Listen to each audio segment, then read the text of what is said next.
Welcome, pilots!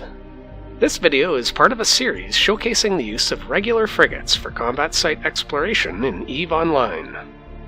If you're a brand new Gallente pilot looking for PvE combat against NPC pirates, this video is for you. Or if you're a new Amarr, Caldari, or Minmatar pilot, I've got you covered on this channel as well. If you're a few months into the game and have an Omega clone, you might be interested in my videos on assault frigates. Combat sites can be found on your probe scanner window and are divided into two types. Cosmic anomalies appear in green, and you can warp to them immediately.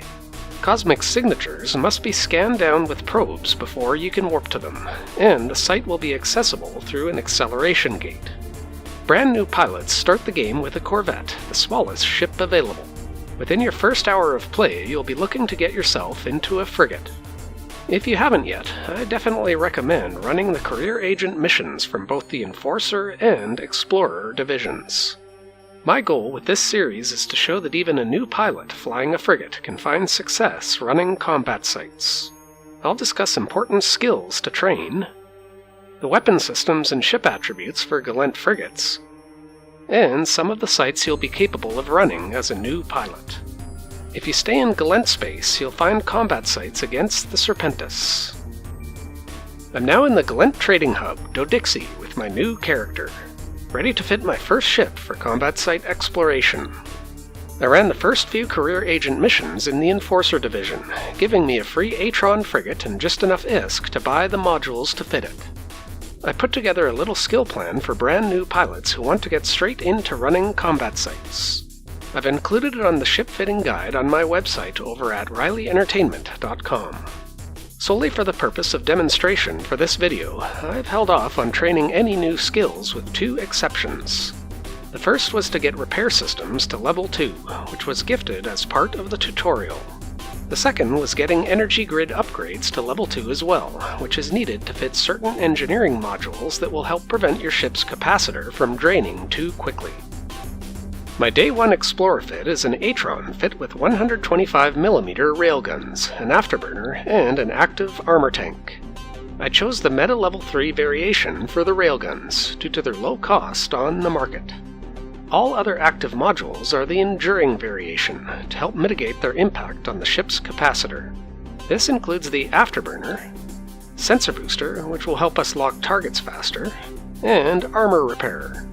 The fit is filled out with a compact capacitor recharger to increase how long the Armor Repairer can run, along with the damage control and 100mm armor plate to improve the ship's armor resistances and provide a little extra buffer in case you get into trouble. It also includes a core probe launcher and 8 probes to scan down combat signatures. All hybrid turrets must be loaded with hybrid charges. The hybrid charges available operate at an increased damage output as the optimal range goes down. You can switch between charges within a few seconds during combat, so it's to your advantage to bring along a few different variations. I've chosen Antimatter, which has the highest damage output, Iron, which has the highest optimal range, and Lead, which has a balance between damage and range, with the lowest draw on the ship's capacitor.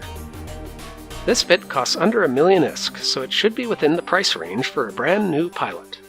Once you have all the modules and charges, you can fit the ship and you're ready to go. There are 3 combat anomalies I'll be recommending for new players. The first combat site you'll want to find is the Serpentis Hideaway, which you'll find all over Gallente space.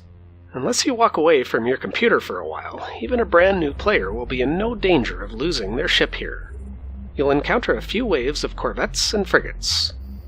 The next site you can try out is the Serpentis Burrow, which you'll only find in systems with a security status of 0.9 and higher. This is a small step up in difficulty, and the waves will spawn a little further apart. The third site I'll mention is the Serpentis Refuge. Like the Hideaway, this can be found all over Gallente space. For a new player flying a frigate, this can be a significant step up in difficulty. The presence of destroyer NPCs and light missile batteries are what make it challenging.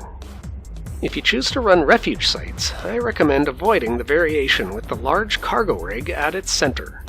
Each wave here can have up to 6 ships, so the danger of ship loss for a new player is very real. Sticking to the variation with the 2 storage silos will make things much more manageable. If you're itching to use your probe launcher, there are 3 combat signatures I can recommend for new players. The first is the Serpentis hideout, which you'll only find in systems with a security status of 0.8 and lower. This has a similar level of difficulty as the burrow, with waves that can spawn a little ways apart. The next site is called the Serpentis drug outlet. Warping into the second room of this complex may give you some jitters at the sheer number of NPC enemies. Fortunately, they're all corvettes, so the level of difficulty is not as high as you might fear. Watch for NPCs or structures with unique names. They tend to drop special loot called Overseer effects, which you'll be able to sell to certain NPC corporations for a reasonable profit.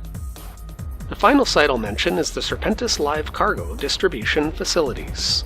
This is a significant step up in difficulty, but still possible for new players who are looking for the extra challenge. As you travel through solar systems running combat sites, you'll find the ISK rolling in from NPC bounties as well as selling any excess items you find. You can use this income to upgrade your Atron to improve your performance in these sites. My Day 3 Explorer fit for the Atron focuses primarily on enhancing damage output by upgrading from 125mm to 150mm railguns. To achieve this, the fit introduces an engineering rig named the Small Ancillary Current Router, which increases the available power grid on the ship. I've replaced the armor plates with a magnetic field stabilizer, increasing damage further. I also added a small capacitor control circuit rig, which improves capacitor recharge enough to allow you to run the armor repairer indefinitely, as well as a small auxiliary nanopump rig to increase the armor repair rate, which should help make up for the loss of the extra armor buffer. Another way to eventually achieve better fitting options is through skill training. Advanced weapon upgrades reduces the power grid need of all weapon turrets and launchers, but requires weapon upgrades trained to level 4. Or you could train power grid management to level 5. Both of these options take many days worth of skill training. If you make a point of running lots of these sites, eventually something will happen that changes your ability to afford new modules to upgrade your ship. Something along the lines of this afterburner, which dropped in the Serpentis drug outlet site. Shadow Serpentis NPCs, or specially named ships or structures, will sometimes randomly drop some extremely high-value items like these. Not long after this, I had an even better drop from our Serpentis Live Cargo Distribution Facilities. It's actually quite rare to have 5 special modules from a single site like this, so don't necessarily expect a similar result so quickly. Once you start finding these sort of high-value items, you'll probably be thinking about trying out a new ship. The Gallente Navy has 2 other regular frigates that are good choices for new players looking to run combat sites. The first is the Incursus, which is a good choice for running combat anomalies.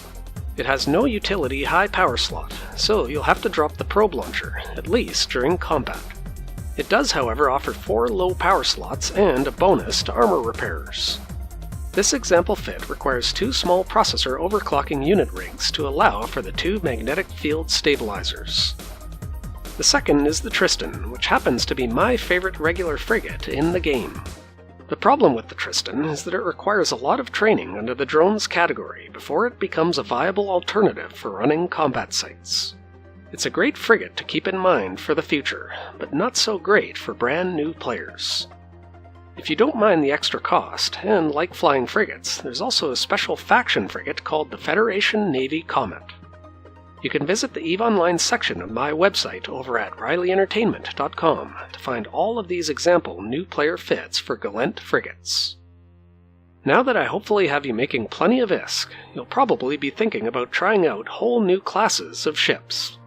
Your next step will probably be a Gallente destroyer, such as the Catalyst or Algos, followed by a cruiser, such as the Thorax or Vexor. Most combat site explorers eventually end up in special faction cruisers, such as the Gila or Orthrus. Each new step up in ship class is also a significant step up in cost. Running combat sites is a great way of being able to afford it. There are many more combat sites to explore than those I've mentioned throughout this video. Once you have the ISK to easily replace your ship, I encourage you to fearlessly try them out for yourself. Back in 2020, I completed a 13-part video series detailing every Serpentis combat site found in high-security Gallente space. If you ever need a little help running any of these sites, you can check out these videos for full details on what to expect from each encounter. Stay tuned to Riley Entertainment for more EVE Online combat site guides, and smash that like button if you enjoy my content.